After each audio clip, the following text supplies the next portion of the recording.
All right, let's talk about a tiny but super important organ that most of us never even think about until, it starts screaming at us. I'm talking about the gallbladder. And honestly, pretty much everything you think you know about it might be completely upside down. So let's get into it. First, just get a load of this number. 700,000. That's how many people every single year have their gallbladders surgically removed. It's just wild, right? It's like we treat this organ like it's some optional part we can just toss out. But here's the big question, the one that really gets this whole thing started. What if the reason all those people are having problems isn't what we've all been told? What if the advice we've been following is actually pointing us in the complete wrong direction? And that brings us right to our first stop, and it's a big one.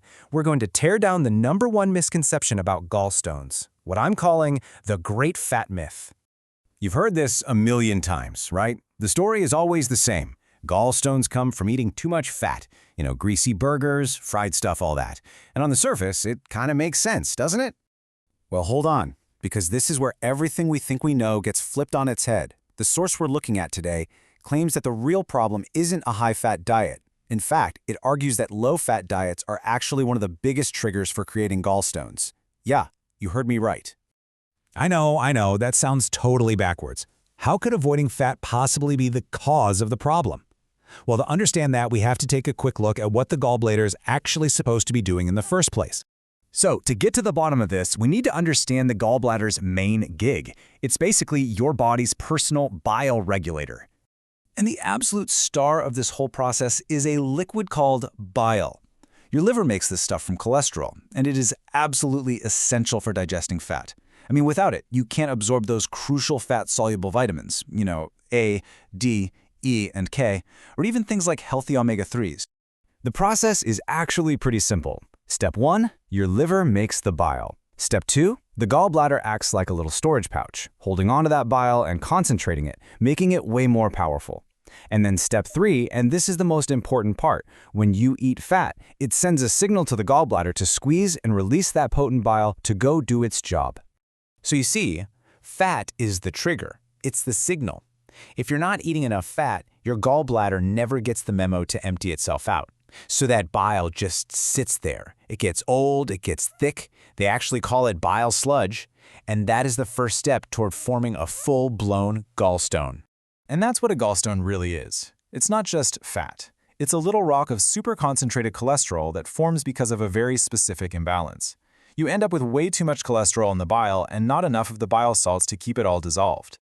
Okay, so if a low-fat diet can set the stage for this, and the real issue is that imbalance, what's actually causing it? It's time to unmask the real villains behind this whole story. And here they are.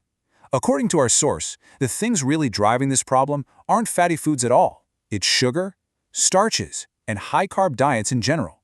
All things that lead to high levels of a hormone you've probably heard of, insulin. Now here's how that works. A high-carb diet can basically tell your liver to go into overdrive making more cholesterol. At the very same time, it can tell your liver to slow down making bile. So you see what's happening? You're getting the perfect storm for that imbalance we just talked about. Way more cholesterol and less bile. And this isn't just some abstract theory. We see it play out in the real world all the time.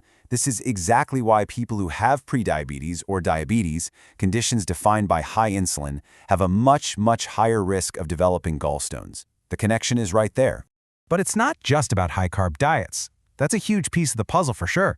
But the source also points out a few other hidden causes that can really throw things out of whack. So a few other things can also mess with this delicate balance. We're talking about excess estrogen, which can happen with things like birth control or during pregnancy, but also key nutrient deficiencies. Not getting enough vitamin C, choline, or magnesium can be a problem. Even a slow thyroid, also known as hypothyroidism. Let's just take estrogen for a second. Having too much of it can hit you with a real double whammy. First, it can ramp up cholesterol production in your liver. And second, it can actually slow down the physical squeezing motion of the gallbladder itself, making it even less likely to empty properly. Okay, wow. We have covered a ton of ground here, from busting the myth about dietary fat to pointing the finger at sugar and hormones. So after all that, what's the single most important thing to walk away with? It really just boils down to this. The problem isn't simply eating fat. The real root issue is an internal imbalance between your cholesterol and your bile. And that imbalance is often driven by a whole host of things, like high-carb diets, hormonal shifts, and not getting the right nutrients. So that leads us to one final question for you. Does learning about this whole complex system change how you think about your digestive health? It really shows that this one tiny organ is deeply connected to your entire metabolic system in ways we almost never talk about.